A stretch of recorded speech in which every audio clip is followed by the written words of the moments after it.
Bonsoir, chers amis. C'est toujours votre camarade Moussa Kamara. Je suis ingénieur de structure et dimensionnement des ouvrages. Alors, ce soir, nous allons commencer la première partie de la formation sur le logiciel CP4.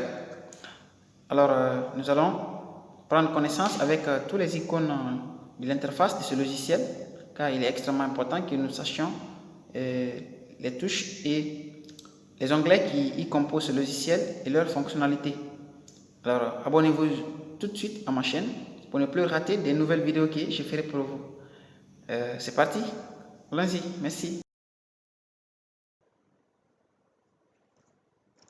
Passons maintenant au vif du sujet concernant la formation avec le logiciel CP4 2017. Moi, j'ai déjà le logiciel installé sur ma machine. Il est là. Donc, je vais juste faire une parenthèse pour vous pour pouvoir vous montrer les directives de l'installation du logiciel. Si vous voulez installer le logiciel CP4 2017 sur votre ordinateur et l'utiliser, vous devez d'abord vous procurer du fichier d'installation qu'on appelle Setup. Alors moi, j'ai déjà ce fichier. Je vais vous montrer. Il est dans mon ordinateur. Donc, il est là. CIP 2017. C'est un dossier qui est composé de plusieurs autres dossiers avec un volume de 6,28 Go. Donc, je vais l'ouvrir. Je vais trouver d'autres dossiers qui sont déjà en place. Alors, vous trouverez, d'abord, il y a le crack, il y a CIP 2017, il y a d'autres composantes.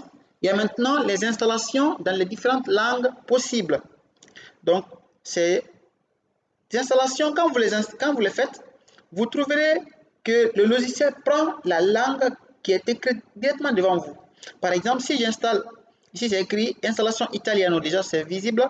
Quand vous installez, la langue du logiciel sera italienne, anglais, ainsi de suite, français, mexicain, argentin, ainsi de suite. Donc nous, c'est le français qui nous importe.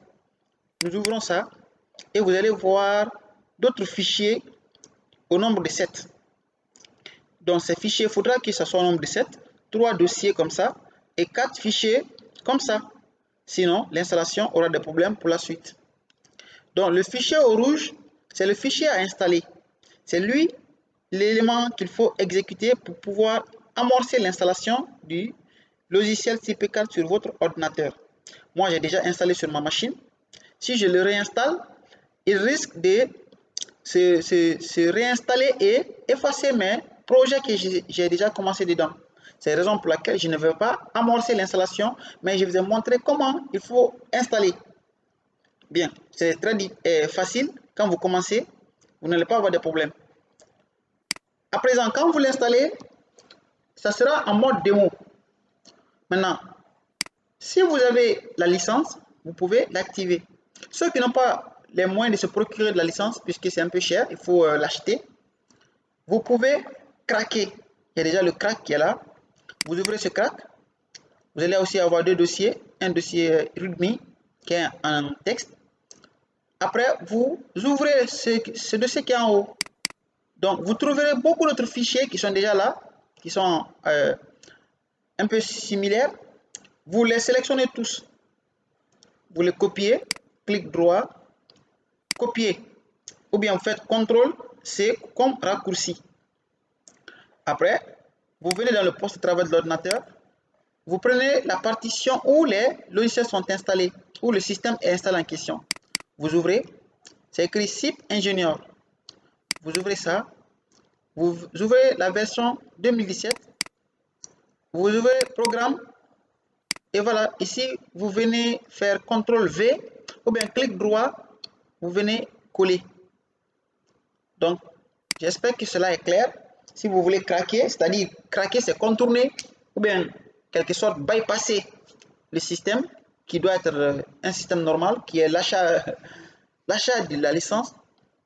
Vu que les choses ont avancé en informatique, c'est pourquoi nous craquons et on n'a pas les moyens. Voilà. Mais quand vous le faites, c'est la même chose que acheter la licence, sauf que acheter la licence, il y a beaucoup d'autres fonctionnalités que vous allez voir. Vous pouvez communiquer avec ceux qui ont fabriqué le logiciel si vous avez des problèmes. Si vous avez des empêchements, c'est-à-dire des problèmes de bugs par exemple, ou bien parce que le logiciel a un défaut, souvent il peut se planter ou bien il peut sortir de lui-même. Mais ça c'est un peu rare quand vous faites des erreurs de dimensionnement qu'il peut faire. Donc ces erreurs, vous pouvez envoyer ces erreurs là au fabricant et puis il peut vous corriger pour ne plus que ça se répète. À présent, rentrons dans le vif du sujet. Ça c'était entre parenthèses pour ceux qui ne savent pas installer, pour qu'ils sachent réellement comment installer le logiciel. Donc, j'ai le logiciel, je vais double-cliquer pour l'ouvrir. Donc, l'ouverture va prendre un peu de temps, je vais mettre ça sur pause. Alors, le logiciel s'est ouvert. Vous avez déjà une première partie qui se présente devant vous quand vous ouvrez le logiciel. Alors, vous devez savoir que le logiciel CPCAD est un logiciel à plusieurs fonctions. Dans ce cas, il y a plusieurs types de professions qui se présentent à vous, c'est-à-dire utilisation avec d'autres travaux. C'est à vous maintenant de choisir votre chemin. Donc, je vais vous expliquer exactement en bref certaines parties. Bon, en fait, toutes les parties utilisables avec le logiciel. Quand vous prenez par exemple la première partie, IFC Builder, ça c'est un logiciel de modélisation des maquettes au format IFC 4 ou bien IFC 2.3. Donc, nous avons aussi l'installation comment je peux dire, du complément BIM pour Revit. Quand vous voulez par exemple faire intégrer Revit avec CP4, vous installez ce complément. Cette troisième partie est la modélisation des structures en béton armé mixte ou composé de différents éléments porteurs des structures, c'est-à-dire vous voulez par exemple concevoir la structure d'un bâtiment, voilà la partie où vous allez rentrer. Bien sûr, c'est cette partie que nous allons utiliser. Après, la quatrième partie, c'est la génération des portiques. Bon, ça, c'est des portiques plans.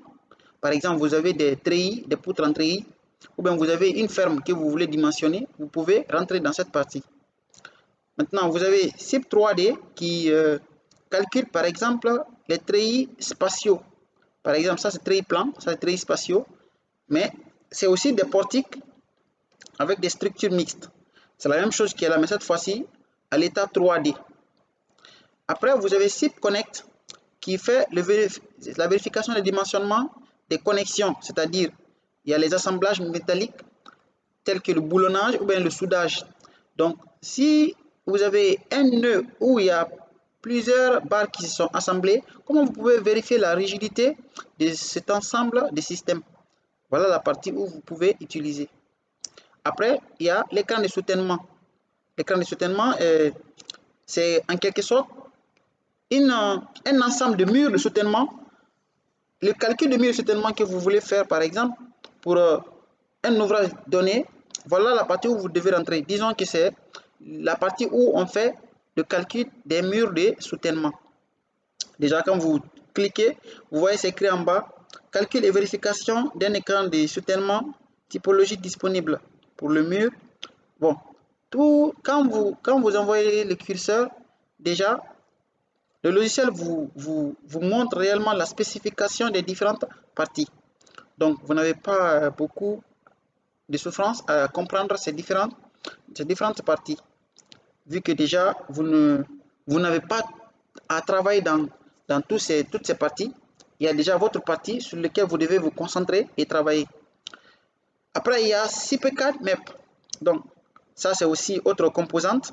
Cette fois-ci, c'est la migration dans d'autres activités. Par exemple, si nous prenons CP4 Map, ça c'est le dimensionnement de l'enveloppe, la distribution des installations du bâtiment. Modèle 3D. Par exemple, vous voulez montrer une installation en 3D, hein, en plomberie ou bien électricité, vous pouvez utiliser ça. Après, vous avez SIP Elect, ça c'est l'électricité avec les normes françaises. Un électricien peut utiliser le logiciel pour ses calculs. Il y a aussi SIP Lux HQE. Tout ça, ce sont des professions qui peuvent utiliser CP4. Ça, c'est HQE, c'est le luxe. C'est le calcul du système d'éclairage du bâtiment et la vérification des exigences nécessaires pour l'obtention de la vérification, de la certification du moins, norme française HQE. Après, il y a SIP Lux EN. Nous avons CP4 LED, tout ça c'est des études des lampes. Après, nous avons SIP Thermic Improvement. Donc, cette partie, c'est l'étude, disons, de la physique architecturale, c'est-à-dire l'étude de la chaleur dans le bâtiment, comment il faut naturellement aérer le bâtiment, c'est-à-dire quelles sont les parties chaudes et les parties froides du bâtiment, comment les étudier, voilà les composantes qu'il utilise. Tous ces composantes-là utilisent presque les mêmes choses, sauf que les normes sont différentes. Donc, il y a SIP-Therm LOT, il y a SIP-Therm RT 2012, il y a SIP-RT existante, ainsi de suite. Donc, après, nous avons SIP Project, c'est-à-dire qui s'intéresse à une sorte de planification de projets, comme si vous utilisez MS Project par exemple, mais cette fois-ci, il y a un peu de différence avec MS Project, avec SIP. Donc, il y a le générateur de prix. Vous pouvez octroyer des prix unitaires, bon, sur les quantitatifs que vous avez, pour pouvoir estimer un coût pour votre ouvrage. Après, il y a les détails constructifs, c'est-à-dire les plans. Vous pouvez par exemple choisir les manières d'exposer les détails des sections sur le papier. C'est cette partie qui s'occupe de ça. Alors, en bref, je vous ai montré quelque sorte tout ce que ces éléments ont comme fonction. Quand nous venons par exemple sur la partie OpenBIM, vous avez vu, il n'y a que seulement deux parties qui sortent. Donc, les parties que vous venez juste de voir, c'était un ensemble de plusieurs utilisations de SIP. Maintenant, si vous voulez être spécifié, vous prenez par exemple OpenBIM, il vous montre deux seulement logiciels. Si vous prenez structure, tout ce qui concerne calcul des structures en béton armé ou bien mixte, c'est-à-dire c'est ce qui est là. Donc, quand je prends structure, toutes les parties où il y a structure, vous allez voir, ils vont sortir. Il y a d'abord la conception et le dimensionnement des bâtiments. Il y a la génération des portiques. Il y a le SIP 3D. Il y a SIP Connect. Il y a écran de soutènement, mur de soutènement béton armé et vérification, analyse du poinçonnement dans les dalles. Donc, vous voyez déjà les détails des dimensionnements des éléments de façon indépendante sortent. Même les poutres continues, vous pouvez les étudier. Les ponts cadres, vous pouvez les étudier. Vous pouvez étudier aussi SIP 3D version étudiante. Donc, tout ce qui est de l'étude des structures, la partie c'est ici. Alors, si cela est compris, nous allons aller devant.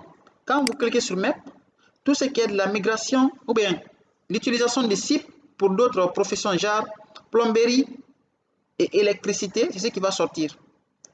Donc, MEP là signifie migration, électricité, plomberie. Donc, l'approvisionnement en eau ou réseau d'assainissement, par exemple, que vous voulez étudier pour un bâtiment, SIP4 peut vous permettre de faire ces études.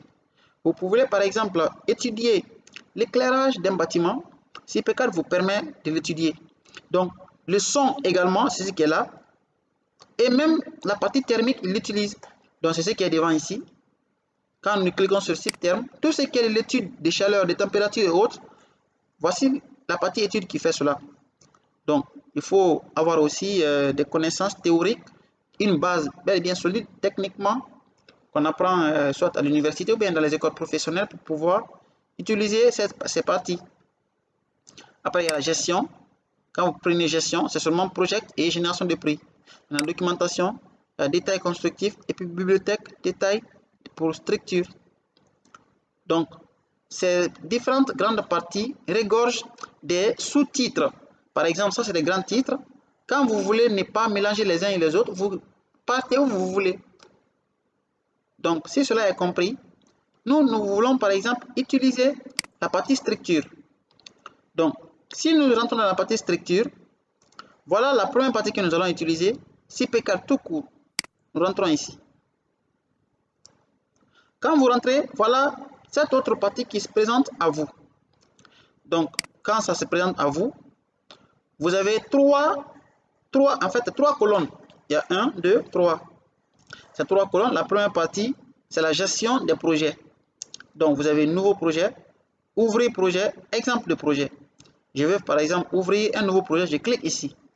Je vais ouvrir un ancien projet que j'ai déjà dans mon disque dur ou bien dans mon ordinateur quelque part. ou bien quelqu'un a mis sur une clé, ou bien un disque dur m'a donné, je veux l'ouvrir chez moi, je rentre ici.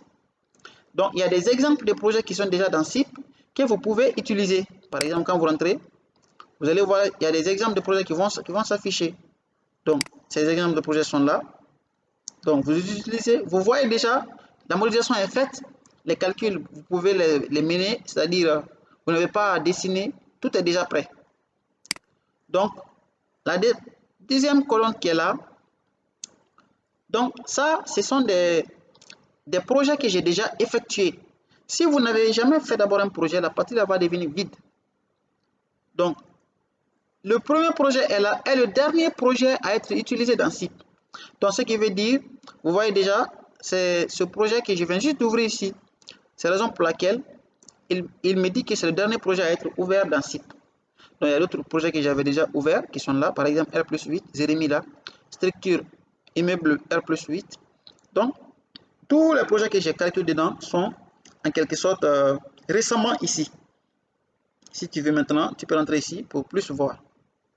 Donc, la partie là, c'est la documentation et l'aide. Les gens qui ont maintenant la licence, voilà l'importance pour eux. Si vous avez la licence et la connexion, vous vous connectez, puis vous avez les guides rapides, la documentation du programme, vous avez les manuels d'utilisation, les mémoires de calcul, ainsi de suite. Vous pouvez les ouvrir. Maintenant, vu que nous, ce qui nous importe, c'est les icônes de l'interface dans la première partie de la formation. Dans ce cas, nous rentrons dans un nouveau projet. Quand vous rentrez dans un nouveau projet, il va vous présenter cela. Premièrement, c'est écrit nom du fichier. Vous écrivez le nom du fichier. Description. Par exemple, si le projet, c'est un projet de construction d'un bâtiment R+8, R+7, vous écrivez projet de construction d'un bâtiment R+tel. Ou bien, vous nous donnez un nom au projet. C'est-à-dire, ce nom du projet qui est là va figurer dans les feuilles, dans les plans d'exécution que vous allez avoir et les notes de calcul. Donc, vous pouvez, ça c'est pour reconnaître une fois que vous sortez, vous pouvez aller chercher dans votre ordinateur et copier, envoyer ailleurs. Donc, la partie parcours là, c'est de pouvoir trouver où nous pouvons mettre l'emplacement du projet. Si maintenant vous ne choisissez pas, l'ordinateur lui-même va vous envoyer dans le programme du logiciel où on stocke les projets. Il vous envoie là-bas directement. Donc, nous n'utilisons pas cela. Nous pouvons maintenant choisir, par exemple, je peux envoyer au bureau, ou bien j'envoie dans une autre partie, par exemple, je peux l'envoyer ici, ou bien où je veux. Ça m'est égal. Parce que c'est pas ce qui est beaucoup important d'abord. Donc ici, la description, vous pouvez écrire projet à Nongo, ou bien projet à Conakry, projet à Lomé, projet par exemple à Bandji, ou bien à Togo, ainsi de suite. Après, vous acceptez. Par exemple, moi, je vais écrire ici Conakry. Bien. Le projet, il a nommé nouveau. J'accepte. On dit, le fichier nouveau existe déjà. Ah, tu veux l'écraser? Non. Je vais changer ça. Je vais écrire par exemple Moussa. Bien. Donc, j'accepte. Maintenant, il va me demander importation des modèles de BIM. Souhaitez-vous importer un modèle BIM à partir d'un fichier de format IFC? Par exemple, si j'ai déjà un format IFC, vous vous rappelez déjà, ça c'est comme si on parlait des composantes pour un point de liaison entre CP4 et les autres logiciels. S'il y a déjà un fichier qui a été dessiné comme maquette dans les autres logiciels de BIM et que vous avez ces fichiers, c'est-à-dire il y a Archicad, il y a d'autres aussi logiciels comme ce logiciel que vous voyez déjà ici, qui a son logo ici, que je vous ai montré au niveau de la première interface. Vous pouvez accepter et puis vous les importez directement, ça vient avec ce format. Mais comme nous, ce n'est pas ce qui nous importe d'abord, on va dire non. Quand vous dites non, voilà aussi ce qui va se présenter. Ça va sortir ouvrage vide, importation d'un ouvrage de site 3D, importation automatique. Donc tout ça, ce sont des importations des fichiers que nous avons déjà élaborés dans d'autres logiciels. Nous n'avons pas utilisé cette partie pour le moment parce que nous avons un objectif dans cette première partie de la formation qui consiste à connaître les différents onglets des SIP. Donc, je vais accepter. Donc, il va m'envoyer ici. Ça, ce sont les données générales. C'est pas pour le moment, on n'utilise pas ici. On va quitter. Et puis, on va accepter. Bien, voilà la partie qui est extrêmement importante que nous devons comprendre, où il y a les icônes et les logos. Et bon, et les onglets en quelque sorte. Si vous regardez en bas, un peu à gauche, vous trouverez plusieurs rentrées. Par exemple, j'ai l'entrée des poteaux, entrée de poutre, résultat, isovalaire, déformé, santé, sécurité. La première partie, entrée des poteaux, ne s'occupe que de l'édition des poteaux, c'est-à-dire la modélisation des poteaux, leur édition, leur mise en place, leur mode d'utilisation. C'est seulement la partie entrée des poteaux qui fait cela. Donc, tout doit commencer ici. Même entre les différents niveaux que vous devez calculer, tout doit commencer dans la partie entrée des poteaux. Vous ne pouvez pas directement aller dans l'entrée de poutre sans passer par l'entrée des poteaux, parce que c'est ici que vous devez introduire les niveaux. Alors, si nous venons un peu en haut, vous voyez qu'il y a certains icônes qui sont inactifs. Comme ils sont inactifs, mais quand même, je vais vous montrer leur utilisation en quelque sorte. La première partie, c'est les données générales. Les données générales où nous avons sauté dessus, vous pouvez revenir encore. C'est ce qui est là. Donc, je vais retourner sur l'interface. Je peux rentrer ici. Je reviens, c'est-à-dire si j'ai fait des erreurs au niveau, par exemple, des données générales, je peux rentrer ici. Je reviens, je corrige les erreurs et puis je retourne au niveau de l'interface. Cette autre partie, c'est l'insertion des niveaux d'étage du projet. Par exemple, vous avez un bâtiment de 3 étages, 4 étages. Comment insérer les niveaux? Voilà la partie qui vous fait ces calculs. Après, il y a effacer niveau, il y a éditer niveau, il y a éditer groupe. Après, il y a unir groupe, diviser groupe, nouveau poteau, ainsi de suite. Ça, ce sont les modélisations maintenant des poteaux. Par exemple, ça, c'est la partie où on rentre pour la première fois de modéliser le poteau. Ça, c'est le noyau. Le noyau, c'est un poteau en L ou un poteau en U. Après, vous avez les nouvelles amorces, amorce poteau par exemple. Vous avez les nouveaux poteaux avec amorce déjà existants. Vous avez divisé le poteau, éditer le poteau. Par exemple, je veux rentrer dans l'édition du poteau. Soit le poteau, je l'ai mis sous, c'est-à-dire sous un angle que je ne devais pas mettre. Comment changer l'angle là? C'est ici, je rentre. Donc, vous avez déplacé poteau, le noyau. Je veux par exemple enlever le poteau, envoyer quelque part. En tout cas, tout ce qui est de l'édition du poteau, voilà les parties qui s'occupent de ça. Il y a effacer poteau, ça c'est pour enlever. Il y a décaler, il y a ajuster, il y a changer de point fixe, il y a copier, il y a chercher, ainsi de suite. Donc, vous avez même modifié le début et fin du poteau. Donc, vous avez la liaison extérieure et non extérieure. Vous avez les coefficients d'encastrement, les coefficients de flambement.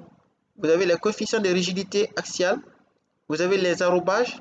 Vous avez la charge horizontale, ainsi de suite. Donc, tout ce qu'il y a comme information ou bien calcul sur le poteau, voilà la partie qui s'occupe de poteau.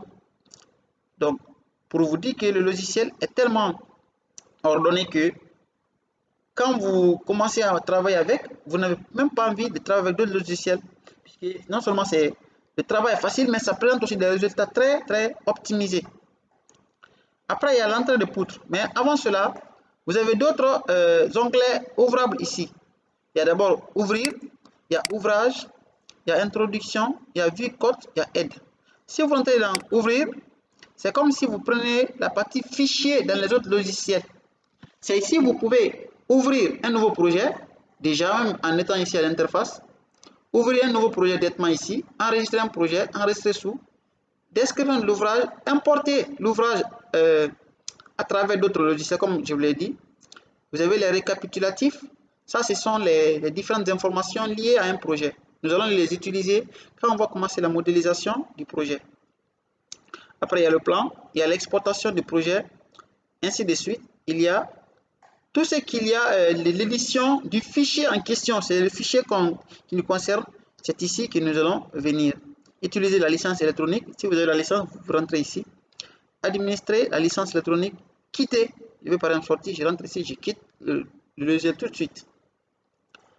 Quand on rentre dans ouvrage, il y a données générales. Donc, si vous voulez tout ce qu'il y a comme données du projet, voilà la partie qui s'occupe de ça. Quand vous rentrez ici, la donnée générale qui est là, elle est là. Donc, cette partie, cet élément qui est là, son icône, c'est ce qui est là comme ça. C'est la raison pour laquelle je vous apprends d'abord à savoir utiliser ces icônes qui sont déjà présentes devant vous. Sinon, ces icônes-là, leur utilisation est déjà dans les autres rentrées qui sont en haut ici. Par exemple, quand je rentre dans Introduction, vous voyez, non, nouveau niveau. Ou bien poteau, noyau et amorce, contour, ligne de référence. Si je rentre par exemple dans nouveau niveau, c'est ce qui est là. La partie qui est là, c'est comme ça, nouveau niveau. C'est-à-dire, si vous ne comprenez pas cela, vous rentrez dans Introduction, nouveau niveau.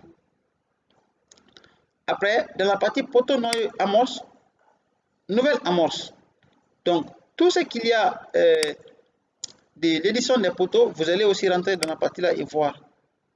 Après, il y a les contours, ligne de référence. Ça, ce sont les axes que nous allons mettre, par exemple, dans un plan de fondation ou bien un plan de coffrage. Donc, je vous montrerai comment il faut utiliser ces lignes de référence. Après, il y a la vue des cotes. Par exemple, je peux masquer la vue des cotes, tout comme je peux faire apparaître la vue des cotes. Quand on dit cotes, c'est les cotations, les dimensions des différentes portées ou bien les dimensions entre les poteaux, ainsi de suite. Aide, ça maintenant, l'utilisation de l'auto-formation avec CP4. Maintenant, si cela est compris, les onglets qui sont en haut ici comme ça, donc leur utilisation est déjà dans la partie ouvrir, mais je vais vous montrer d'autres parties. Par exemple, ici, ça c'est ouvrir, ça c'est enregistrer. Ici, ça c'est l'édition des fonds de plan. Dans les vidéos précédentes, au niveau du contenu de la formation, je vous ai parlé de la 10e partie qui concerne l'édition d'un fond de plan. Par exemple, tu as un plan que tu as effectué dans AutoCAD. Tu veux maintenant directement importer ça dans CP4. Et comment l'éditer pour pouvoir l'utiliser dans CIP? C'est cet onglet qui s'occupe de ça. Après, vous avez l'édition de vue. Vous avez la capture du fond de plan. Vous avez annuler et rétablir. Ça, c'est comme si tu as fait une erreur, tu veux retourner, c'est ce qui est là. Tu veux encore continuer, c'est ce qui est là. Donc, si cela est compris, nous passons dans l'entrée de poutre. Donc, l'entrée de poutre a plusieurs icônes que l'entrée de poteau. Regardez, l'entrée de poteau est là. Regardez, il n'y a pas beaucoup d'icônes. Ces icônes-là ne sont pas d'abord fonctionnelles parce que je n'ai pas mis de poteau. Donc, si je mets un seul poteau, tu vas voir tout de suite que tous ces icônes-là sont maintenant utilisables puisque je peux maintenant éditer, effacer. Mais tu ne peux pas effacer ce que tu n'as pas mis. C'est la raison pour laquelle, comme il n'y a rien de comme poteau, ces onglets-là sont inutilisables. Maintenant, je peux maintenant voir la partie entrée de poutre. Dans la partie entrée de poutre, tout ce qu'il y a de modélisation des dalles, des poutres, des semelles. En fait, à part seulement le poteau, tout le reste modélise ici. Tout le reste se modélise ici. C'est ici que vous dessinez tout le reste, à part seulement le poteau. Donc, si cela est compris, vous avez toujours les données générales qui sont là. Vous avez la structure, c'est-à-dire vous voulez voir toute la structure entière en 3D, déjà ici. Vous avez l'étude de l'escalier. Vous avez copié un élément du groupe, par exemple, j'ai dessiné une partie dans le ray. Je veux copier cette partie dans l'étage. J'ai la paresse, par exemple, de dessiner ça, redessiner. Donc, copier une partie du groupe dans un autre niveau, c'est ce qui est là. Donc, vous avez les résistances au feu. Ça, c'est à travers le mélange du béton, comment pouvoir montrer la résistance du béton au feu. Il y a la référence visible. Ça, c'est les différentes fonctionnalités des éléments qui composent un plan. Par exemple, si je fais un plan dans CP4, visiblement, le plan parle. Donc, il me montre par exemple le nom des poteaux, le nom des poutres, les dimensions. Je peux les masquer dans la partie référence visible. Je peux aussi les faire apparaître. Donc, vous avez vue 3D. Si par exemple vous voulez voir l'ensemble du bâtiment en 3D, c'est ici que vous allez rentrer. Vous avez les charges, vous avez les différents types de charges, linéaires, surfaciques, charges ponctuelles, ainsi de suite. Vous avez les vues des charges que vous pouvez masquer. Donc, la partie visible ou bien masquable. Vous avez les éléments constructifs. Vous avez entrée de poutre. Donc, c'est ici on rentre pour la première fois pour dessiner une poutre. Vous avez ouverture des murs, ajuster. Donc, les icônes que vous avez vues devant vous ici ne sont pas d'abord utilisables parce qu'on n'a pas mis une poutre d'abord. Donc, vous voyez déjà, ces icônes ont pour importance d'utiliser les poutres. Par exemple, je vais dessiner une poutre tout de suite, une poutre ici pour pouvoir vous permettre de connaître leur utilisation. Donc, par exemple, je vais activer ça et trace ça. La poutre, elle est tracée et tout de suite, vous avez vu, certains sont devenus utilisables. Donc, je peux effacer, par exemple, effacer poutre. Vous voyez, j'efface la poutre. Et dès le moment que j'efface, tous les autres onglets encore vont redevenir inactifs. Donc, vous avez vu, ça c'est prolonger poutre. Si je veux prolonger la poutre, je peux le faire. Maintenant, si les icônes là vous créent des problèmes, vous pensez qu'ils sont trop petits et que vous ne les voyez pas très bien, ils ont l'air non dans la partie poutre mur. Par exemple, en haut, c'est écrit ouvrage du moins, groupe, charge, poutre, plancher, poste tension, fondation, calcul, aide. Donc, quand vous entrez dans poutre et mur, les icônes qui sont là-bas, une bonne partie va sortir ici. Ajuster, effacer, prolonger, attribuer, par exemple, tout ce qu'il y a de l'édition des poutres, vous allez voir ici, même les encastrements, les transitions, ainsi de suite. Après la partie plancher, c'est pourquoi je vous ai dit, à part le poteau, tout le reste se modélise ici. S'il y avait tout de suite une dalle ici, vous allez voir les parties là aussi à être fonctionnelles, mais il n'y a pas de dalle, il n'y a que des poutres. Donc, les autres parties qui sont là aussi parlent sur les dalles. C'est pourquoi c'est seulement la partie des poutres qui est active d'abord, vu que c'est la poutre qui est présente. Si je trace tout de suite une dalle, vous allez voir que les autres parties aussi vont s'apparaître. Donc, apparemment, vous avez une idée des icônes du logiciel CP4. Donc, en haut, la partie groupe, elle est là. Ça, c'est quand je prends par exemple ouvrir. Je vous ai montré ça déjà au niveau de entrée des poteaux. Maintenant, ouvrage, c'est tout ce qui concerne l'ouvrage en question. Données générales, structure 3D, option générale, option 3 poutre. Vous avez option plancher. Vous avez ainsi de suite les différents éléments de la structure à part le poteau qu'on peut utiliser. Il y a aussi la gestion de la bibliothèque au niveau des profilés. Donc, vous pouvez importer soit les séries de profilés prédéfinis. Donc, nous allons continuer. C'est ce que je disais tout de suite. Donc, vous pouvez importer une série de profilés déjà prédéfinis dans SIP pour pouvoir les utiliser comme les poutres. Nous allons les utiliser lors de la modélisation. Donc, dans la partie ouvrage, déjà, je vous ai parlé. Dans la partie groupe, il y a les planches chez inclinées ou dénivelées. Il y a les coupes du bâtiment. Il y a recharger groupe. Copier un autre élément. Référence visible. Donc, ceux qui sont là déjà ont leur icône ici. Par exemple, dans la partie groupe, si tu vois copier un élément, vous voyez l'icône bleue qui est là et ce qui est là comme ça. Donc, déjà, si tu maîtrises, tu n'as pas besoin de venir dans le groupe pour venir chercher. Tu peux directement rentrer à partir d'ici pour pouvoir effectuer ce que tu veux faire. Donc, par exemple, vue 3D du bâtiment, vous voyez, je peux rentrer ici. Vue 3D du niveau, je peux rentrer ici pour voir uniquement le niveau qui est là en 3D, sans voir tout le bâtiment. Coupe et cote. Référence visible, c'est ce qui est là comme ça. Donc, j'ai toujours la partie capture de fond. Ça, je vais montrer déjà au niveau de l'entrée de poteau. Il y a aussi édition des fonds de plan. Ça, c'est retourner et avancer. Donc, si nous prenons par exemple la partie charge, tout ce qu'il y a à étudier sur les charges, comment il faut mettre les charges, quels sont les types de charges, ça c'est la partie là qui s'occupe de ça. Nous avons la charge linéaire en poutre, charge surfacique, bon il y en a, il y a la visibilité des charges ou bien masquer les charges. Quand vous rentrez ici directement, par exemple dans la partie charge, il va vous parler de charge ponctuelle, linéaire, surfacique, uniforme, trapézoïdale, ainsi de suite. Donc les types sont là en fonction des hypothèses, tellement que c'est facile à faire. Poids propre, charge permanente, ben charge d'exploitation. Bien. Après, nous avons la partie poutre et mur. Donc dans la partie poutre et mur, vu que c'est l'entrée de poutre, ça a tellement de fonctions que tout autre onglet que vous avez devant vous. Il y a d'abord l'entrée de poutre, entrée de mur. Mur qui est là, il y a mur en maçonnerie, en briques. Il y a aussi mur en béton armé.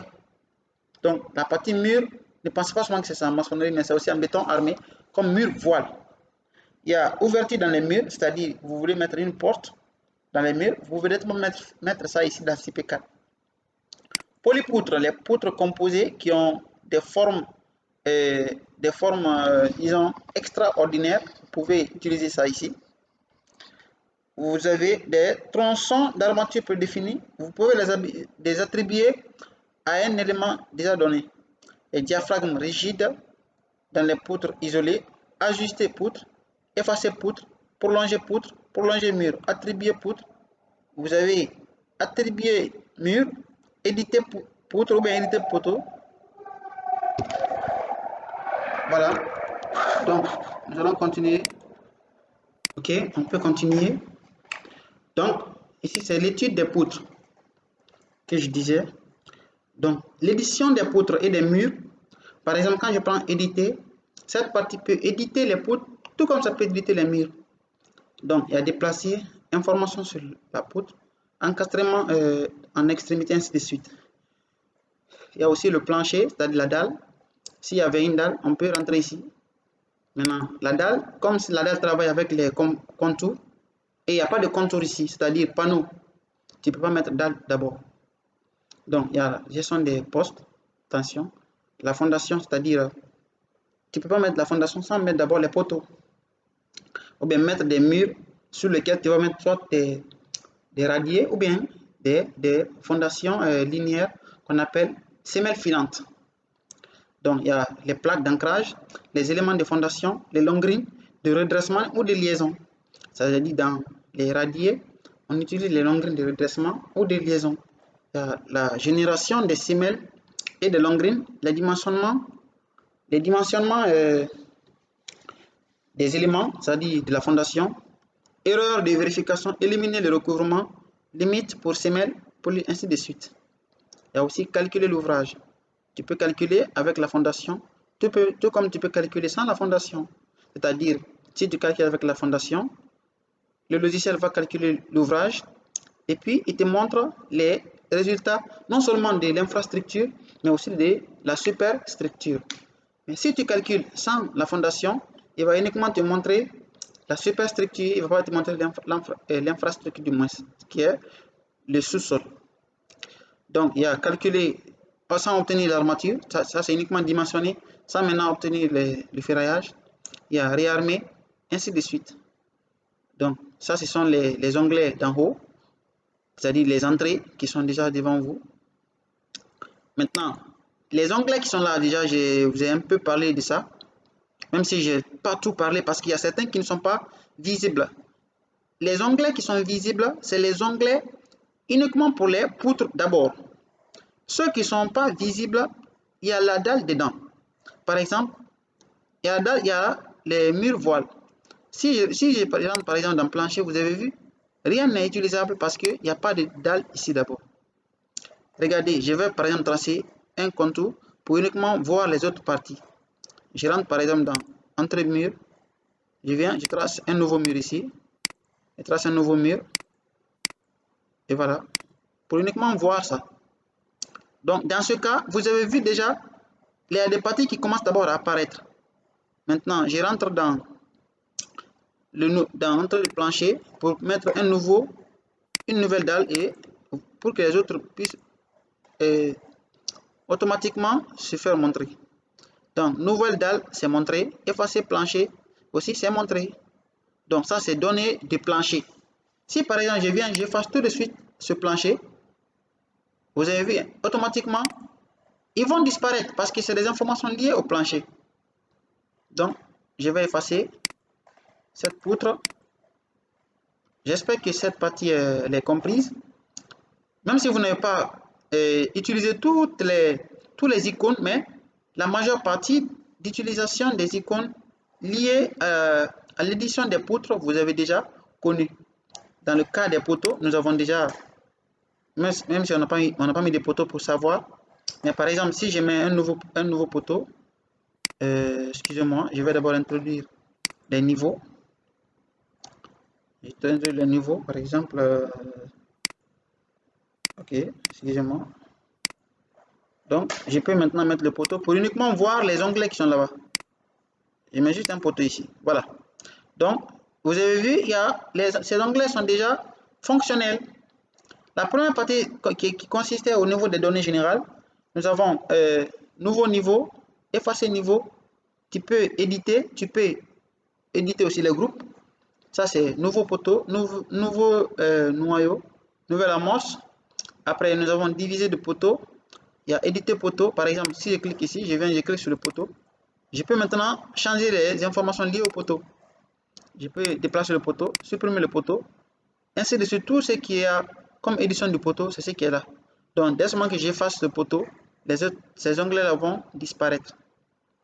Donc, par exemple, j'efface. Ils ont disparu. Maintenant, on était dans l'entrée de poutre. J'espère que ces deux parties qui sont comprises. Maintenant, avant d'aller dans la partie résultat, vous avez vu, ça c'est récapitulatif, ça c'est plan. Quand vous venez dans la partie ouvrir, c'est écrit récapitulatif, c'est écrit plan. Voici leur icône qui est là. Donc ça, ce sont les exportations. Exporter par exemple le fichier CP4 vers d'autres formats, tels que Tesla, structure, ça c'est un autre logiciel de structure, ou les fichiers IFC. Si je rentre par exemple dans ouvrir, tu vas trouver aussi exportation, ainsi de suite. Donc, tous ceux qui sont dans les parties, dans les entrées qui sont là, ce sont leurs raccourcis qui sont ici comme ça. Et jusqu'ici. Ça veut dire qu'il vaut mieux comprendre ces raccourcis, mais vous ne pouvez pas comprendre ça tout de suite, vu que vous n'avez pas d'abord modélisé une structure dedans. Parce que quand vous modélisez une structure dedans, plus vous modélisez, plus vous maîtrisez ces onglets. Donc, cette partie consiste à connaître en 90% les icônes de ces différentes parties, de ces différentes entrées. Par exemple, entrée de poutre, entrée de poteau. Alors, si cela est compris, nous allons rentrer dans la partie résultat. Donc, dans résultat, vous voyez aussi, il y a d'autres onglets qui ne sont pas, d'autres icônes qui ne sont pas d'abord visibles. La partie résultat consiste à quoi? Si vous finissez de calculer, par exemple, l'ouvrage, c'est ici où vous allez venir voir la structure et analyser sa structure. Donc, c'est ici on présente les résultats des calculs du logiciel. Quand le logiciel calcule, voilà où il présente. C'est pourquoi en haut ici, les onglets là sont beaucoup plus nombreux. Dans la partie ouvrir, on a déjà vu ça. Ouvrage, on a déjà vu. Groupe, on a déjà vu les charges. Dans les courbes enveloppées, ce sont les résultats liés à un calcul. Tu ne peux pas d'abord les comprendre, sauf d'abord tu calcules un ouvrage. Donc, le poteau noyau, comment éditer? Par exemple, c'est ici, on fait l'édition des éléments et corriger des erreurs. Si je veux par exemple un poteau dont la section ne vérifie pas, je peux venir ici, j'édite le poteau, je lui donne une section qui doit vérifier, ou bien des armatures qui doivent vérifier. En tout cas, tout ce qu'il y a de l'édition des poteaux qui sont déjà calculés ici, dans la structure, pour pouvoir soit les octroyer des sections rationnelles ou bien non rationnelles, c'est ici on le fait. Les poutres également font partie. Si vous voulez corriger les erreurs sur une poutre, c'est ici on fait. Les dalles, les poutrelles, les dalles alvéolées, les planchers mixtes, les postes tension, les assemblages, ainsi de suite, même les fondations. Vous pouvez les éditer à cette partie. Parce que quand les résultats se présentent, il faudra que vous sachiez, est-ce que la section qui est là, est-elle vérifiable? déjà ça va sortir. Vous-même, vous allez voir. Il y a des spécifications pour des sections qui sont vérifiables, ceux qui ne sont pas aussi vérifiables. Donc, les sections qui ont vérifié vont prendre une couleur. Les sections qui n'ont pas vérifié vont prendre une autre couleur. Dès ce moment que tu vois, tu comprends la différence entre les deux sections. Les sections qui n'ont pas vérifié, tu les sélectionnes, tu les édites et puis tu essayes de leur donner des sections au fur et à mesure pour pouvoir calculer l'ouvrage de façon rationnelle.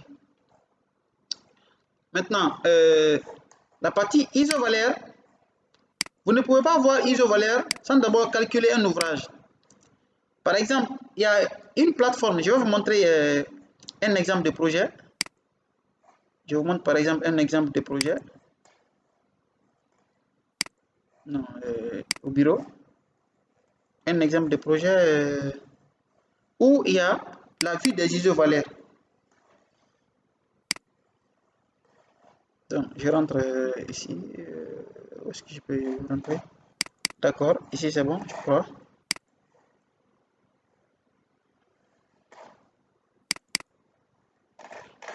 Non, c'est pas ça.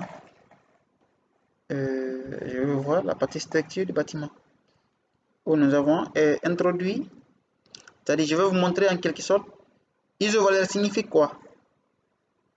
Il y a des images que j'avais utilisées, je ne sais pas où je les ai mis. Voilà, exactement. Vous voyez ça par exemple? Non, ce n'est pas ça. Ça là par exemple, exactement.